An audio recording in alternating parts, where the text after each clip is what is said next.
বিষয় diabetic food.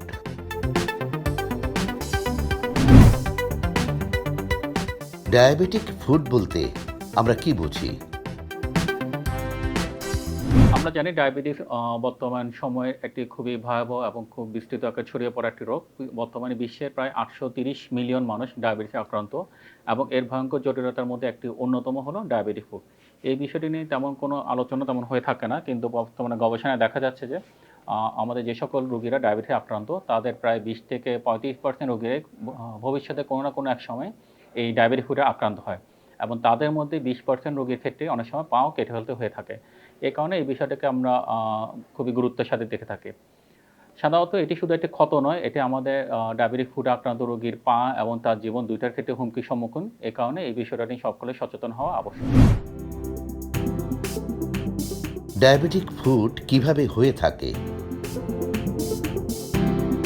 Diabetic food সাধারণত একটি একক রোগ নয়। এটি সাধারণত ৩ টি ফ্যাক্টরের মাধ্যমে একসাথে হয়ে থাকে। তার মধ্যে ১ম টি হলো নিউরোপ্যাথি। সাধারণত রোগীর পায়ে যে প্রোটেক্টিভ সেনসেশন আছে সেটা নষ্ট হয়ে যায়। এই কারণে রোগী ছোটখাটো আঘাত বলেন বা কাটা বা কোথাও কেটে গেলে এটা বুঝতে পারে না যে এটা দীর্ঘমেয়াদে ক্ষতটাকে বাড়িয়ে দেয়। ২ নম্বর হচ্ছে রোগীর যে আমাদের যে পেরিফেরাল আর্টারি ডিজিজ আছে সেটার কারণে হতে পারে। রোগীর রক্ত চলাচল কমে যাওয়ার কারণে সেখানে হিলিং হতে দেরি হয়, হাইপক্সিয়া হয়। এ কারণে সেখানে টিস্যু ড্যামেজ হওয়ার কারণে এই রোগের দিকে যেতে পারে। এবং ৩ নম্বর হচ্ছে ইনফেকশন। কারণ ডায়াবেটিস রোগীদের রক্তে সুগারের পরিমাণ বেশি থাকার কারণে সেখানে জীবাণু গ্রোটা বেশি হয়। সে কারণে সেখানে সেলুলাইটিস, অ্যাবসেস, অস্টিওমাইলাইটিস হয়ে থাকে। এই ৩ টি বিষয় একত্রে টায়ারের মাধ্যমে আমাদের ইনফেকশন থেকে গ্যাংগ্রিন, গ্যাংগ্রিন থেকে আল্টিমেটলি অ্যাম্পুটেশনও লাগতে পারে। এভাবেই সাধারণত ডায়াবেটিক ফুডটা হয়ে থাকে।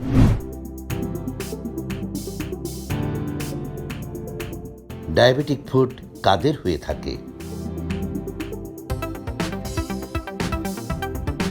ডায়াবেটিক ফুড যেহেতু নাম থেকেই বোঝা যাচ্ছে ডায়াবেটিক, তার মানে ডায়াবেটিক রোগীদের এটা হয়ে থাকে। সারা বিশ্বে প্রায় ২০০ মিলিয়ন মানুষ বর্তমানে ডায়াবেটিক ফুডে আক্রান্ত হয়ে সাফার করছে।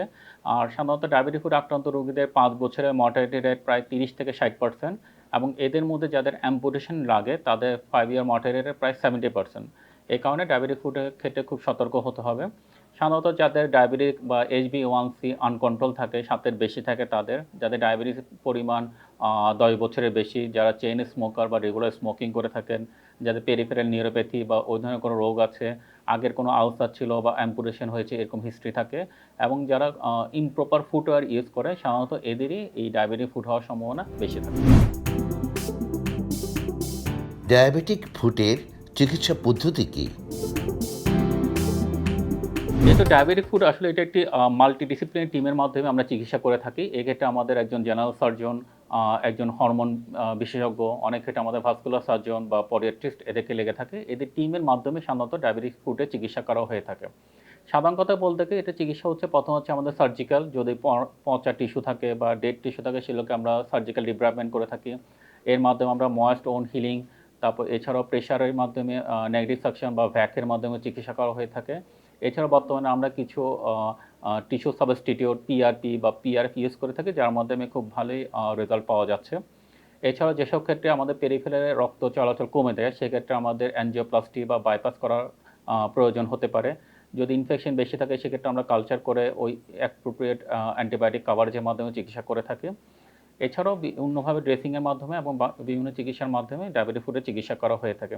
অনেক ক্ষেত্রে গ্যাংগ্রিন বেশি হয়ে গেলে সেক্ষেত্রে যদি ট্র্যাডিশনাল ট্রিটমেন্টে ইমপ্রুভ না হয় সেক্ষেত্রে আমাদের পা বাঁচানোর জন্য হয়তো আঙ্গুল কেটে ফেলা বা পায়ের কিছু অংশ কেটে ফেলা এমনকি অ্যাম্পুটেশনও লাগতে পারে। তবে বর্তমানে আমরা যে সকল ওষুধ ইউজ করছি এবং বিভিন্ন থেরাপি সাধারণত পিআরএফ এবং পিআরপি যা ব্যবহার করছি এর মাধ্যমে আমরা অ্যাম্পুটেশনটাকে অনেকাংশে কমিয়ে আনতে পেরেছি।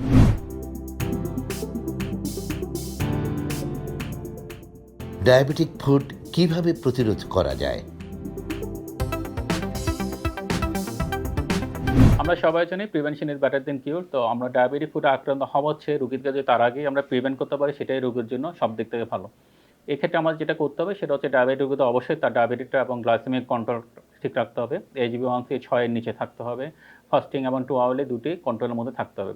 ২ নম্বর হচ্ছে রেগুলার আমাদের ফুটওয়্যার বা আমাদের পায়ের যত্ন নিতে হবে এবং প্রতিদিন অন্তত ১ মিনিট পাকে পরীক্ষা করে দেখতে হবে কোথাও কোনো কাটা আছে কিনা, ক্র্যাক হয়ে যাচ্ছে কিনা, কোনো দিকে ডিসকালারেশন হয়ে যাচ্ছে কিনা, কোনো আলসারের পূর্বাভাস দেখা যাচ্ছে কিনা, র্যাডিশ হয়ে যাচ্ছে কিনা, সোয়ালন বা সেলুলাইটিস অন্য কোনো অসুবিধা হচ্ছে কিনা সেটা আমাদের দেখতে হবে। 3 নাম্বার হচ্ছে রোগী যে চেইন স্মোকার থাকে বা অ্যালকোহলের হ্যাবিট থাকে সেটা বন্ধ করতে হবে।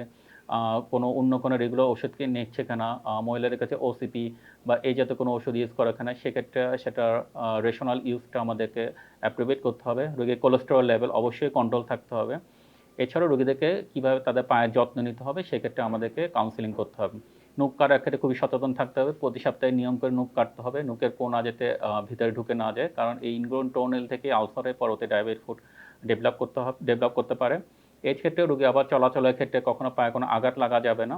আঘাত পেলেই সেখান থেকে আলসার হয়ে যেতে পারে এবং পরবর্তীতে সেটা অন্যান্য সমস্যা তৈরি করতে পারে।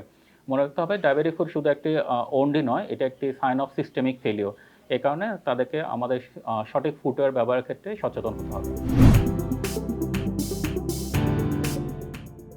ডায়াবেটিক ফুট আক্রান্ত রোগীরা কিভাবে জুতা পরবেন? এটা একটি ইম্পর্টেন্ট বিষয়। এই বিষয়টা আসলে সবকিছু স্কিপ হয়ে যায়। আমরা রোগীদেরকে আসলে অনেক সময় করে এটা বোঝানো হয়ে থাকে না। এই কারণে আসলে এই বিষয়টা একটু সবসময় অবহেলায় থেকে যায়। ডায়াবেটিক ফুট প্রিভেনশনের জন্য একটা আদর্শ জুতা অবশ্যই ব্যবহার করা আবশ্যক। এটি শুধু একটি জুতা নয়, এটা একটি লাইফস্টাইল যার মাধ্যমে রোগী তার ভবিষ্যতে ডায়াবেটিক আক্রান্ত রোগীদের ডায়াবেটিক ফুটে আক্রান্ত না হয়। এক্ষেত্রে আমরা যেটা বলি সেটা হচ্ছে রোগীর যে সামনে পায়ের আঙ্গুলগুলা টো সেটা ওয়াইড টো বক্স হতে হবে যাতে সামনের দিকে টো ক্রাউডিং না হয়। কারণ টো ক্রাউডিং হলে সেখান থেকে আলসারের ঝুঁকি বাড়বে। ২ নম্বর হচ্ছে সিমলেস ইন্টেরিয়র। জুতার ভিতরের দিকে সেলাই যাতে না থাকে, সেলাই অংশ বা শক্ত অংশ না থাকে, কারণ এটার মাধ্যমে ফ্রিকশন হয়। ফ্রিকশন থেকে পরবর্তীতে ব্লিস্টার হয়ে আলসার করতে পারে। ৩ নম্বর হচ্ছে সফট ব্রেথেবল আপার ম্যাটেরিয়াল। সাধারণত এটা লেদারের বা স্ট্রেচেবল ফেব্রিকের হওয়া উচিত। এক্ষেত্রে যাতে সোয়েটিং কম হয়, কারণ সোয়েটিং বেশি হলে সেখান থেকে ইনফেকশন হবে এবং আল্টিমেটলি আলসারের দিকে যাবে। সোলের ক্ষেত্রে খুব সতর্ক হতে হবে। সোলটা হবে কুশনয়েড, সেটা শক অ্যাবজর্বেন্ট ভালো থাকতে হবে। সেটা মাইক্রোসেলুলার রাবার বা ইভিএ হতে পারে, যার মাধ্যমে তার রোগীদের অ্যাপ্রোপ্রিয়েট শক অ্যাবজর্বেন্ট করতে পারে, যা হিল এবং মেটাটার্সাল হিলকে প্রোটেকশন দেওয়ার মাধ্যমে সেখানে আলসারকে প্রিভেন্ট করতে পারে। রকার বটম সোলও এক্ষেত্রে আমরা ব্যবহার করতে পারি। এছাড়া অ্যাডজাস্টেবল ক্লোজার ব্যবহার করতে হবে এবং জুতা যেন ফিট হয়। বেশি যদি টাইট শু হয় সেক্ষেত্রে ইস্কেমিয়া থেকে আলসার হতে পারে, আর যদি জুতা লুজ হয় সেক্ষেত্রে ফ্রিকশন থেকেও আলসার হতে পারে। এজন্য প্রপার ফুটওয়্যার ইউজ করলে সাধারণত 50% বেশি আমরা এই ধরনের রোগীর আলসারটাকে কমাতে পারি। একটি জুতা এজন্য জুতা চয়েস করার ক্ষেত্রে খুব সতর্ক হতে হবে। আপনি আপনার মোবাইল ব্যবহার করার ক্ষেত্রে যে কেউ অনেক চুজি থাকেন, সে কারণে ডায়াবেটিক আক্রান্ত রোগীরাও তাদের জুতাটা খুব সচেতনতার সাথে নিশ্চিত করতে পারলে তারা ভবিষ্যতে এই ধরনের আলসার থেকে বেঁচে থাকতে পারবে। পুরো ডায়াবেটিক ফুডটাই আসলে একটা ডায়াবেটিক রোগীদের জন্য প্রযোজ্য। এছাড়া অন্যান্য ক্ষেত্রেও অন্যান্য রোগীরাও এটা ফলো করতে পারেন। তাহলে এক্ষেত্রে আমরা মনে রাখবো আমাদেরকে প্রথমে ডায়াবেটিসটাকে কন্ট্রোল করতে হবে। কারণ আমরা যদি ডায়াবেটিস কন্ট্রোল না করি, ডায়াবেটিক ফুডে যতই ড্রেসিং বা অন্য কিছু করে থাকি সেটা ভালো হবে না। তাহলে প্রথম কাজ হচ্ছে আমাদের এন্ডোক্রাইন বিশেষজ্ঞের সাথে যোগাযোগ করে ডায়াবেটিস কন্ট্রোল করব। এরপর যে আলসার বা অন্য কোনো ফুড আক্রান্ত হয় সেক্ষেত্রে সার্জনের সাথে যোগাযোগ করে বিভিন্ন পরামর্শের মাধ্যমে আমরা এই রোগ থেকে বেঁচে থাকতে পারি।